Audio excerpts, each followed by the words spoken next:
பிரமிடை கட்டினாங்க அப்படின்னா பிரமிடை கட்டுறதுக்கு வந்து அது வந்து பெருசாக கல்லை உடைக்கணும், கல்லை கரெக்டாக கட்டமாக உடைக்கணும், கொண்டு வந்து அப்படியே ஒவ்வொன்றா அடுக்கணும், இவ்வளோதான்.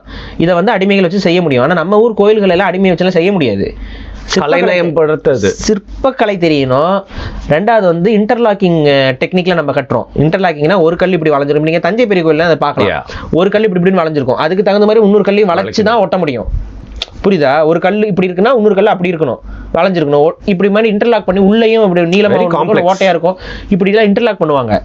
இதெல்லாம் பண்ணினா தான் இந்த கல். ஏன்னா இது கிரானைட்டு, அது அவங்க கட்டினது மண்ணுக்கல், இது கிரானைட்டு. இதை உடைக்கிறதுக்கே வந்து மெட்டல் இருக்கணும். மெட்டல் இருந்தால் தான் இதை வந்து உடைக்க முடியும். அங்கே மெட்டல் இல்லாமே அதை உடைக்கலாம். ஸோ அவங்க வந்து இன்னொன்று ஏன் அந்த மெட்டல் இல்லாமே உடைக்கலாங்கிறதுக்கு காரணமும் நான் சொல்கிறேன். ஏன்னா அப்பேற்பட்ட ஈஜிப்துக்கு மெட்டல் கொடுத்தவன் தமிழன். அயன் ரிஃபைனரி வச்சிருந்தவன் தமிழன்.